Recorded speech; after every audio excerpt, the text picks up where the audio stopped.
ٹھکانہ جو اس کا مین، اس کا جو ہیڈ کوارٹر ہے وہ کہاں بنایا ہوا ہے؟ شیطان کا جو ہیڈ کوارٹر ہے وہ کہاں ہے؟ کہاں سے وہ اپنی فوجی دستے بھیجتا ہے اور وہ کس طرح سے اس معاشرے میں، ایک مسلمان معاشرے میں یا غیر مسلم معاشرے میں وہ فساد پیدا کرتے ہیں؟ ایک تو یہ بات پڑھیں گے، دوسرا یہ پڑھیں گے کہ نماز کے دوران بھی خیالات آتے ہیں، تو وہ کون سی قوت ہے یا اس کا نام کیا ہے جو ہمیں آپ کو نماز کے دوران وسوسے ڈالتا ہے؟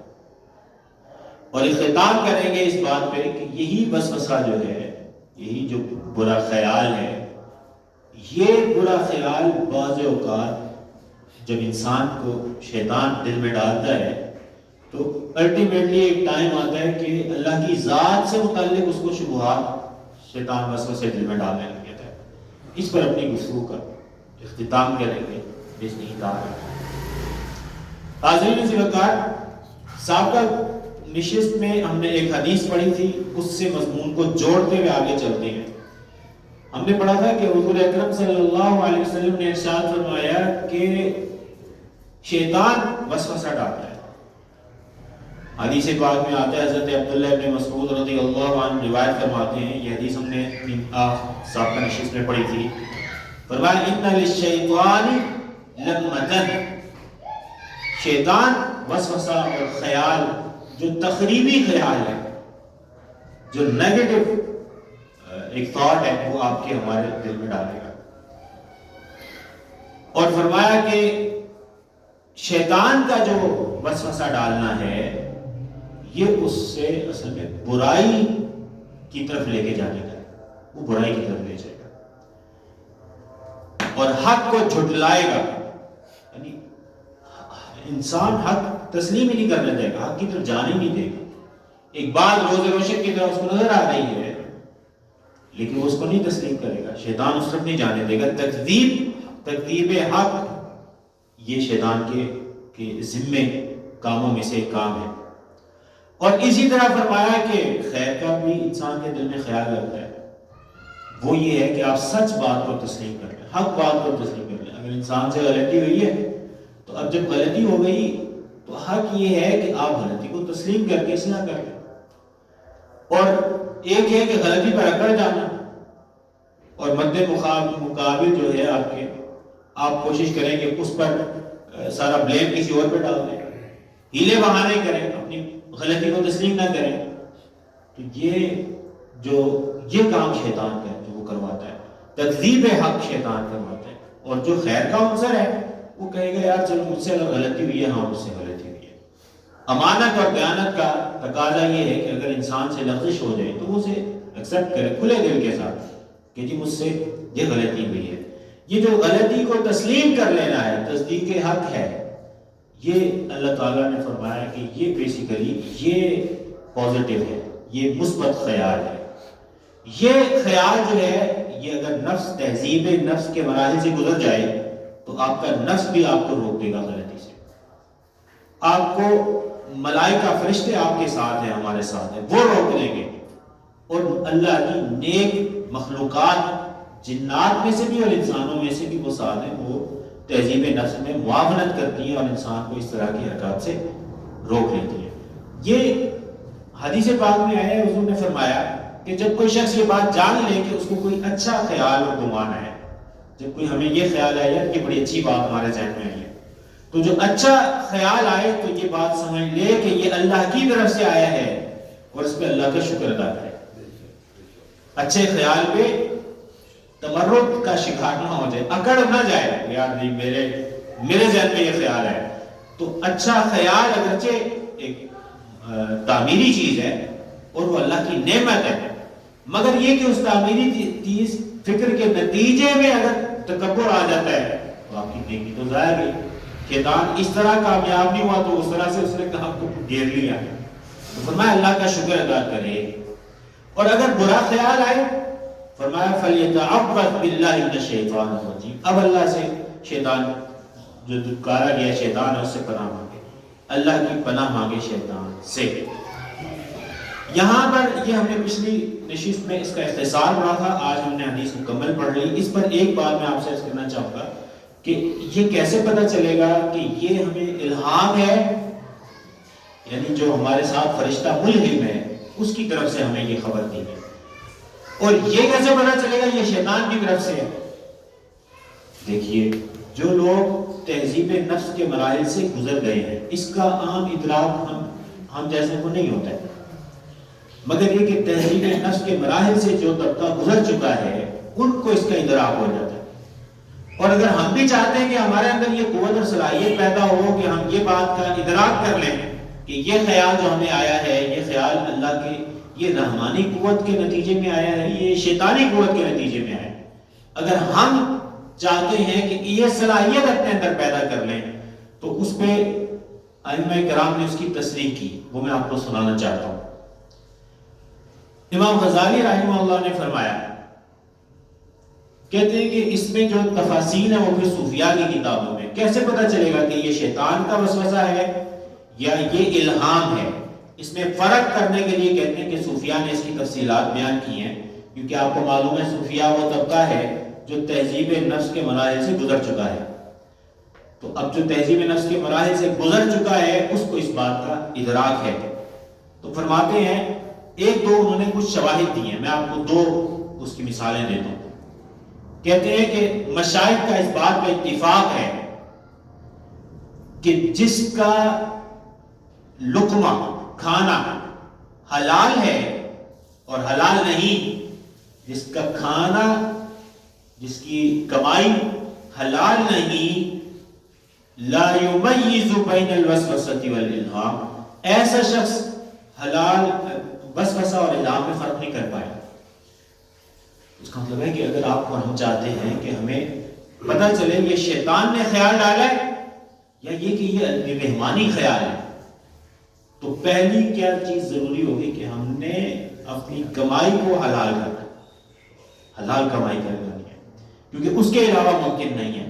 بلکہ کہتے ہیں شیخ الدقاق رحمہ اللہ نے کہا، فرمایا اب یہ اگلا درجہ یہ کہتے ہیں من کان قوتہ معلوما، جس کا کھانے پینے کا جو خوراک ہے وہ معلوم ہو، یعنی اس نے سیو کر کے رکھا ہے، اور توکل کے اس درجے پر ابھی نہیں پہنچا کہ جو ہاتھ آتا ہے تقسیم کر دیتے ہیں، اور یہ معلوم نہیں ہے کہ ابھی اگلے دفعہ میں نے کیا کھانا ہے، اور جو ہاتھ ہے سب انفاق کر دیتے ہیں۔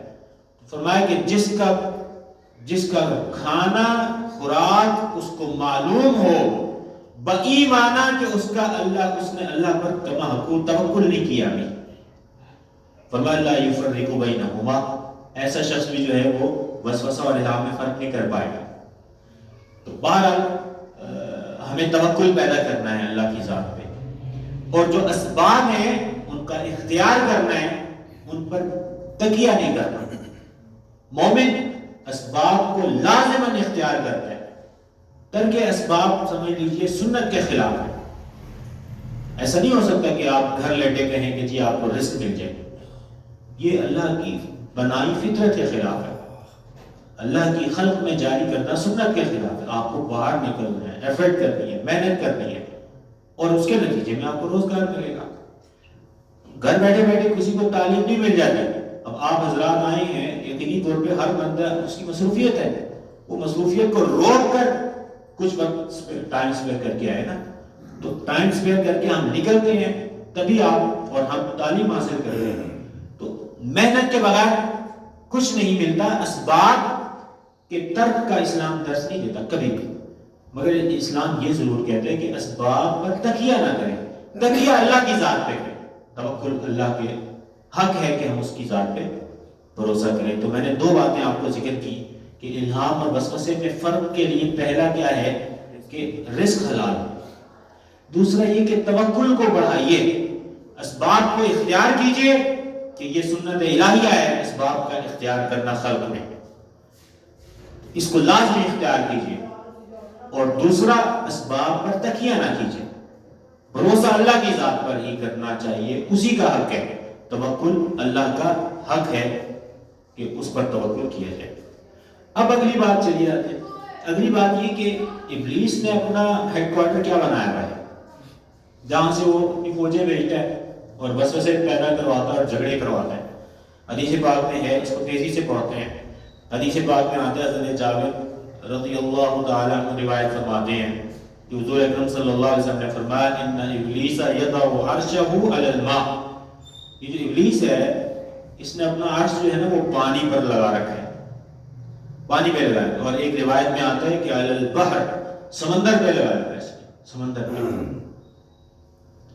اچھا سمندر پہ کیوں لگایا ہوا ہے؟ اہل علم کہتے ہیں سمندر پہ اس لیے لگایا ہے کہ یہ آپ کو یہ اس کے اندر اکڑ ہے بہت زیادہ۔ ابلیس جو ہے یہ اپنے تکبر کی وجہ سے ہی راندہ درگاہ ہوا تھا۔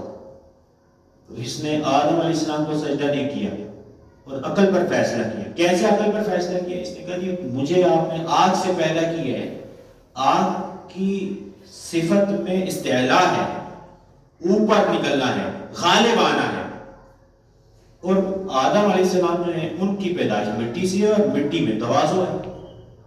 اس کو ہوا، اس کی عقل نے اور علم نے نتیجہ نکالا کہ آگ غالب ہے اور غالب آنا چاہتی ہے، مٹی میں تواضع ہے، تو مجھے اللہ تعالیٰ نے آگ سے پیدا کیا، میں اس کو کیوں سجدہ کروں؟ تکبر کر دیا اس نے، اور جب تکبر کیا اور نتیجے میں اہانت کر دی پیغمبر کی تو راندہ درگاہ ہوا، اللہ تعالیٰ نے اس کو نکال دیا۔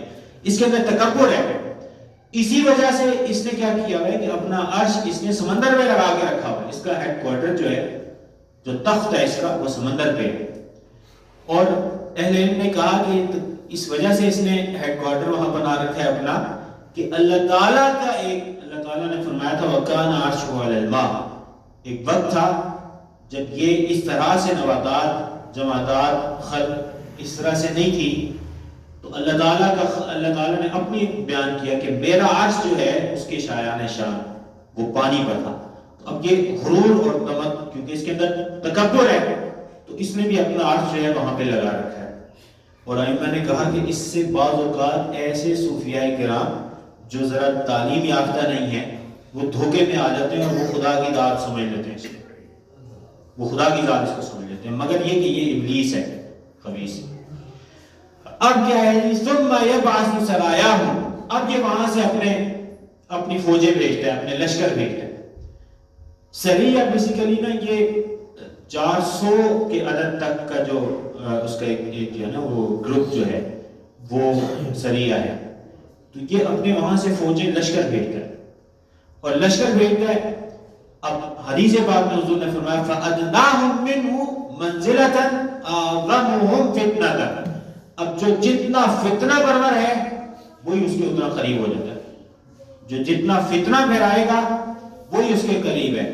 اور فرمایا یجیء احدهم، اس کے لشکر میں سے کوئی بندہ اپنا کام نمٹا کر آتا ہے اور وہ کہتا ہے کہ ابلیس میں نے فلاں فلاں کام کیا، یعنی اتنے لوگوں کو گمراہ کر دیا، بھٹکا دیا، حق کی راہ سے ہٹا دیا، معصیت میں مبتلا کر دیا، کہتا ہے میں نے یہ فلاں فلاں کام کیا، تو وہ کہتا ہے ما صنعت شیئا، تو نے کوئی کام چج کا کام نہیں کیا، اتنا فتنہ میں مبتلا کر دیا، اس کو تسلیم نہیں کر رہا، کہتا ہے اس کی تاکید کر رہا ہے، کوئی بڑا کام نہیں کیا تو نے۔ حضور نے فرمایا کہ بھائی ثم یجیء احدهم، پھر ایک اس کا چہرہ آتا ہے ابلیس کا، اور وہ کہتا ہے ما ترکتہ حتی فرقت بینہ وبین امراتی، میں نے اس کے پیچھے بندے کے پیچھے پڑا رہا یہاں تک کہ اس کی اور اس کی بیوی کے درمیان تفریق کروا دی، میں نے اس کی اور اس کی اہلیہ کے درمیان جھگڑا کروا دیا، لڑائی کروا دی، اور لڑائی بھی اس ایکسٹریم پر کہ تفریق ہی ہو گئی۔ جب وہ یہ بتلاتا ہے تو حضور اکرم صلی اللہ علیہ وسلم نے فرمایا قالا، سرکار نے ارشاد فرمایا فیدنیہ، ادنا سے وہ اس کو اپنے قریب کر دیتا ہے، ایسے شخص کو، ایسے شیطان کو جو میاں بیوی میں تفریق پہ کا باعث بن گیا ہے، اس کو اپنے قریب کر لیتا ہے۔ فیدنیہ منہ وَيَقُولُ نِعْمَ أَنْتَ، ہم قریب کریں کہتے ہیں کہ تو سب سے بہترین آدمی ہے، تو نے کمال کر دیا ہے۔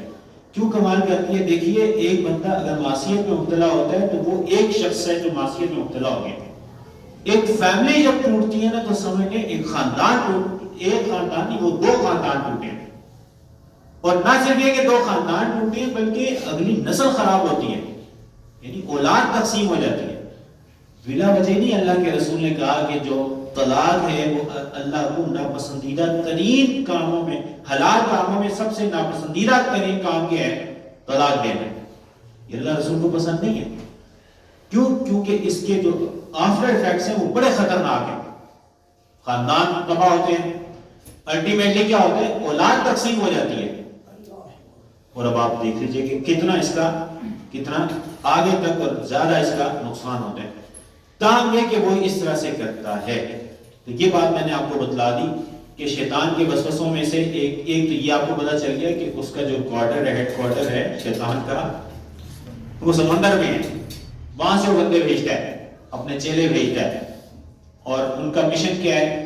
فتنہ، وسوسے ڈالنا۔ اور وسوسے ڈالتے ہیں، اور وسوسوں میں جو سب سے زیادہ گمراہ کرتا ہے اور سب سے زیادہ جس کو پسند کرتا ہے وہ کون ہے؟ جو میاں بیوی میں تفریق کر دیتا ہے۔ کبھی کسی کا کوئی موقع ہوا نا تو یہ جو طلاق کا عنوان ہے نا، اس پہ ضرور گفتگو کریں گے۔ یہ بہت اہم ہے اور یہ ہمارے معاشرے میں اتنا بڑھتا جا رہا ہے یہ طلاق کا عنصر۔ اچھا، اب اگلا سٹیپ دیکھیے۔ اگلا سٹیپ یہ ہے کہ جب آپ نماز پڑھ رہے ہوتے ہیں تو نماز میں بھی ایسے ہی ہے نا، وہ بھی وسوسے آتے ہیں۔ تو حدیث پاک میں حضور نے نام بھی لیا ہے اس کا جو نماز میں ہمارے وسوسے ڈالتے ہیں۔ حدیث پاک میں آتے ہیں حضرت قاسم بن محمد بن ابی بکر، یہ فقہائے سبع میں سے تھے، یہ روایت کرتے ہیں کہ ان رجلا سألہ، حضور اقدس صلی اللہ علیہ وسلم سے ایک شخص نے سوال کیا، کیا فرمایا؟ عرض کیا کی انی اہیم فی صلاتی، یا رسول اللہ نماز میں مجھے وہم لاحق ہو جاتا ہے، پتہ نہیں میں نے کون سی سورت، پتہ نہیں تلاوت کی نہیں کی، سورت پڑھی نہیں پڑھی، رکعت پڑھی نہیں پڑھی، اچھا رکوع میں گیا ہوں پتہ نہیں تکبیر کہی نہیں کہی، وہم لاحق ہو جاتا ہے۔ فیکبر ذالک علیہ، وہم لاحق ہو جاتا ہے، اور وہم آتے ہیں بعض کا بڑے عجیب و غریب سے وہم آ جاتے ہیں جو نماز کے شایان نہیں، دماغ میں خیالات آ جاتے ہیں۔ تو حضور نے فرمایا انتی فی صلاتک، فرمایا کہ اپنی نماز کو جاری رکھو، فإنه لن يذهب ذلك عنك، کیونکہ یہ جو تمہیں خیالات آ رہے ہیں یہ خیالات تم سے علیحدہ نہیں ہو پائیں گے، اور کب تک نہیں ہو پائیں گے؟ حتی تنصرف، یہاں تک کہ آپ نماز سے فارغ ہو جائیں۔ جب تک آپ نماز میں رہیں گے یہ وسوسے ڈالتا رہے گا شیطان، وسوسے آتے رہیں گے۔ وَأَنْتَ تَقُولُ مَا أَتْمَمْتُ صَلَاتِي، اور آپ کہیں کہ پتہ نہیں میں نے نماز اپنی پوری کی یا نہیں کی، پوری کی یا نہیں کی، اس طرح سے وہم لاحق ہوتے رہیں گے۔ تو شیطان، اب اگلی حدیث میں دیکھیں اس کا نام حضور نے بتلایا۔ حضرت عثمان بن ابی العاص فرماتے ہیں کہ حضور اکرم صلی اللہ علیہ وسلم کے پاس تشریف لائے اور عرض کی یا رسول اللہ، شیطان میری اور نماز کے درمیان حائل ہو جاتا ہے، اور بعض اوقات فرمایا کہ میری اور قرات کے درمیان حائل ہو جاتا ہے، مجھے معلوم نہیں رہتا کہ میں نے کیا قرات کی یا نہیں کی، کتنی کی، اور مجھے التباس لاحق کر دیتا ہے شیطان۔ تو حضور اکرم صلی اللہ علیہ وسلم نے نام لیا، فرمایا ذاک شیطان، یہ شیطان ہے، یقال لہ خنزب، اس کو خنزب کہتے ہیں۔ اب یہ شیطان جو ہمیں اور آپ کو نماز میں تنگ کرتا ہے اور وسوسے ڈالتا ہے، اس کا نام کیا بتایا حضور نے؟ خنزب۔ اچھا، اس میں مختلف، اس کے ضبط مختلف ہیں، خنزب کے ساتھ بھی آیا ہے، خنزب کے ساتھ بھی لفظ آیا ہے، خنزب کے ساتھ بھی لفظ آیا ہے، بات صورت۔ اب کیا فرمایا؟ فرمایا اذا احسستہ، اب جب تمہیں کوئی وہم لگے، کوئی اس طرح کا وسوسہ آئے، دماغ میں خیالات آنے شروع ہو جائیں، تو کیا کرو؟ فتعوذ باللہ منہ، فرمایا کہ اس سے اللہ کی پناہ مانگو، اور فرمایا کہ وَادْخُلْ عَلَى يَسَارِكَ، بائیں طرف 3 دفعہ تھوک دو تو یہ چلا جائے گا اور تمہیں کوئی تکلیف نہیں پہنچائے گا۔ تو یہ آپ نے جان لیا کہ جو نماز میں شیطان وسوسہ ڈالتا ہے اس کا نام کیا ہے؟ خنزب۔ اس کا کام کیا ہے؟ یہ آپ کو نماز نہیں پڑھنے دے گا، آپ پڑھ رہے ہوں گے تو آپ کو وسوسے آنے شروع ہو جائیں گے، مختلف خیالات آنے شروع ہو جائیں گے، اور اعلیٰ حاضر قیاس۔ اب جو بات ہم جس پر اینڈ کرنے جا رہے ہیں، ہمارے 25 منٹ ہو گئے گفتگو کے، جس کی طرف ہم اینڈ کریں گے وہ یہ کہ جب وسوسہ انسان کو آتا ہے تو سمجھ لیجئے بعض اوقات اللہ کی ذات میں وسوسہ آ جاتا ہے، اللہ کی ذات سے متعلق. اچھا اب اس میں کیا ضابطہ ہے؟ ضابطہ سمجھیے. حدیث پاک میں پہلے 2-3 حدیثیں سنیں پھر ہم اس پہ بات ختم کریں گے. حدیث پاک میں آتے ہیں الفاظ کے اختلاف کے ساتھ. حضرت ابو ہریرہ رضی اللہ عنہ فرماتے ہیں کہ حضور نے ارشاد فرمایا یاتی شیطان تمہارے پاس آئے گا فیقول اور وہ کہے گا من خلق کذا من خلق کذا. یہ بتلاؤ بھائی اچھا فلاں چیز کو کس نے پیدا کیا ہے، فلاں چیز کو کس نے پیدا کیا ہے. حتی یقول یہاں تک کہ وہ کہے گا کہ من خلق ربک، یہ جو تمہارا رب ہے اس کو کس نے پیدا کیا ہے. اب جب یہ خیال آ جائے گا تو حضور نے فرمایا فلیستعذ باللہ. اب وہ ایسے موقع پہ اب وہ اللہ کی پناہ مانگے، تعوذ پڑھے، اعوذ باللہ پڑھے، ولینتہی اور رک جائے، اپنی عقل کو روک دے آگے، کیونکہ اب آگے عقل بڑھے گی تو خطا کرے گی. کہ اللہ تعالیٰ کی ذات جو ہے اب وہ لا محالہ اگر وہ خالق پیدا کر لے گا، وہ کہے گا کہ جی اللہ کی ذات کو بھی کوئی بنانے والا ہے ولیعوذ باللہ تو لازم آئے گا کہ پھر اس سے بھی کوئی مزید قوت رکھ والا ہے جس نے اس کو پیدا کیا ہے. اور اگر اس کو کوئی ضابطہ بنا لیا جائے تو اس کا کوئی اینڈ نہیں ہے. پھر لا محالہ جو بھی قوت آپ ثابت کر لیں گے، اگر آپ اس کا مخلوق ہونا ثابت کر دیں گے تو لا محالہ اس کا کوئی خالق ہے، اس کو کوئی حادث ہے، اس کو پیدا کرنے والا ہے. تو فرمایا اگر ایسی صورت ہو تو اللہ سے پناہ مانگے اور رک جائے. اور پھر ایک اور حدیث میں آتا ہے حضور اکرم صلی اللہ علیہ وسلم نے ارشاد فرمایا، حضرت ابو ہریرہ فرماتے ہیں لا یزال الناس یتساءلون، فرمایا لوگ ایک دوسرے سے سوال کرتے رہیں گے. اب یہ حضور نے ارشاد، یہ دیکھیے یہ جو ہے نا بیسیکلی جو ہمارے زمانے میں بھی ایتھیسٹ ہیں یا سیکولر ہیں جو مذہب کو ہی نہیں مانتے یا جو کہتے ہیں ہم کوئی کریٹر نہیں مانتے، کوئی خالق نہیں ہے اس کائنات کا بلکہ یہ ایولیوشن ہے، یہ ارتقاء ہے. یہی نہیں کہتے ہیں جو نیو ڈارونین ہے. ڈارون کا نظریہ پڑھا نا آپ لوگوں نے بھی، میٹرک میں بچے بھی پڑھتے ہیں، تو وہ ان کی نئی جدید شکلیں ہیں. اب وہ کہتے ہیں ارتقاء ہے، یہ ان کا کوئی کریٹر نہیں ہے، خالق نہیں ہے. تو ہاں ائمہ کہتے ہیں کہ یہ جو ایک فکر ہے نا اس کی طرف حضور نے اشارہ فرمایا اور حضور نے پہلے بتلا دیا کہ یہ ایک سوچ جو ہے یہ زمانے میں معاشرے میں ساتھ رہے گی اور اس کا حل کیا ہے. تو فرمایا حدیث شریف میں آیا سرکار نے فرمایا لا یزال الناس یسألون، لوگ سوال کرتے رہیں گے ایک دوسرے سے، حتی یقال یہاں تک کہ کہا جائے گا ھذا خلق اللہ الخلق، اللہ تعالیٰ نے تو یہ تخلیق کی ہے، یہ بتلاؤ کہ اللہ کو کس نے پیدا کیا ہے. ولیعوذ باللہ ثم ولیعوذ باللہ.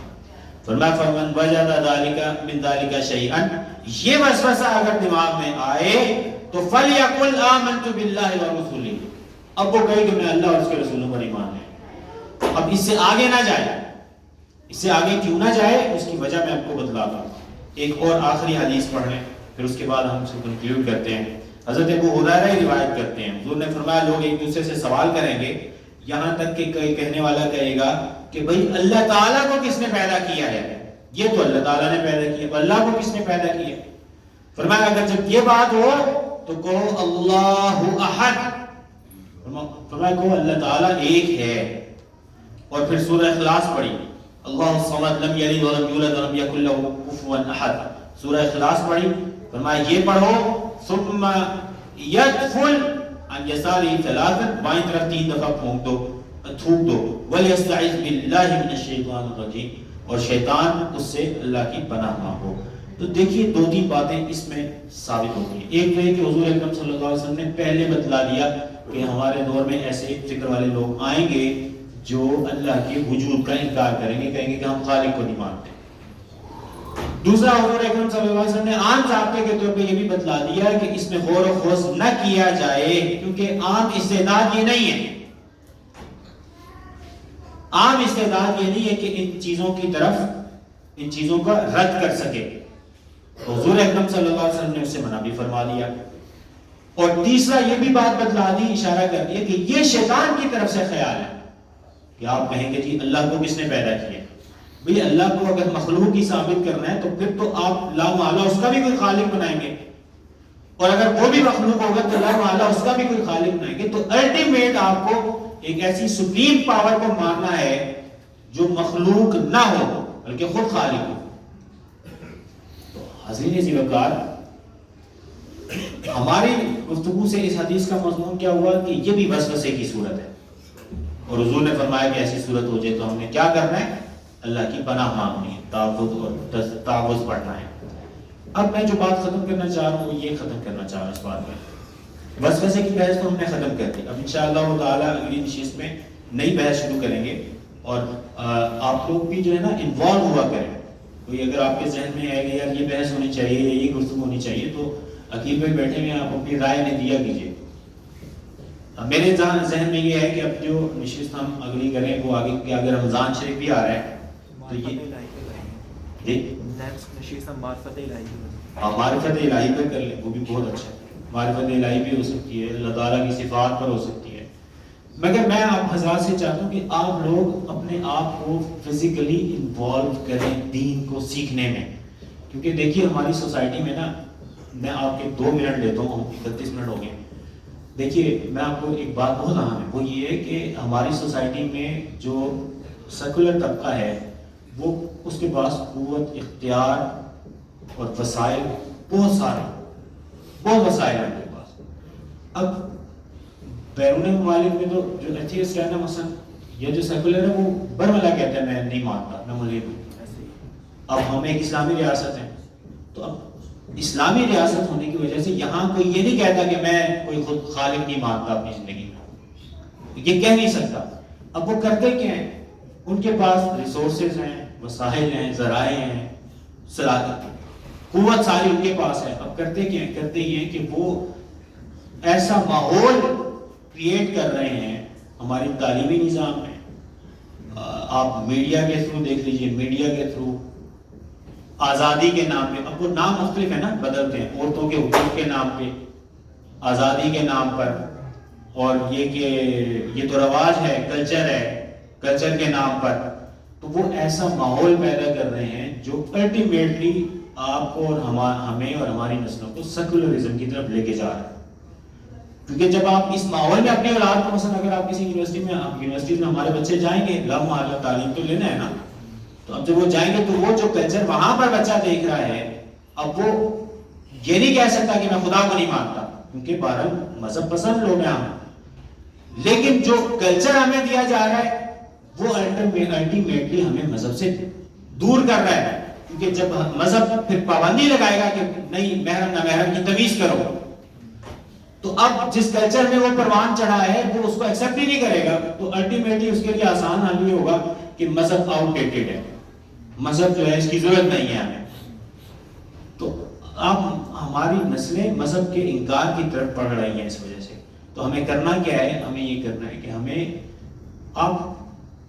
جمعہ ایک ذریعہ ہے تعلیم کا، دین کو سیکھنے کا، تو ویسے تو آپ کو پتا ہے ہماری روٹین لائف میں اسلام کون سکھلاتا ہے ہمیں پتہ ہے، گھر میں تو ہمارے یہاں میڈیا سے بچے سیکھتے ہیں، اچھا ویسے آپ چلے جائیں باہر اسکول، کالجز، یونیورسٹیز میں، وہاں کوئی ایتھکس وغیرہ یا اسلامک کلچر وہ کوئی ایسے تصورات نہیں ہے، وہ ریزننگ سکھاتے ہیں، ماڈرن سائنسز جو ہے وہ ریزننگ سکھاتی ہے بچے کو۔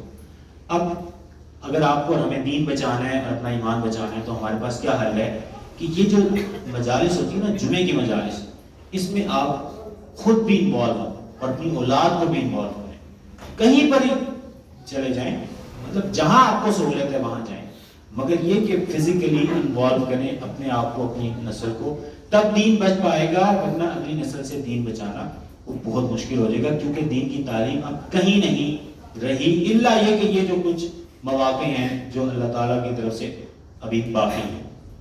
تو اسی پر ہم اپنی گفتگو کا اختتام کرتے ہیں اور وسوسے کی بحث کا بھی اختتام کرتے ہیں۔ ہم نے پڑھا کہ وسوسہ جو ہوتا ہے یہ خیال ہے، اگر یہ مثبت ہے، پازیٹیو ہے، تعمیری نوعیت کا ہے تو یہ الہام کی صورت ہے، وہ نفس بھی کرتا ہے اور فرشتے بھی کرتے ہیں۔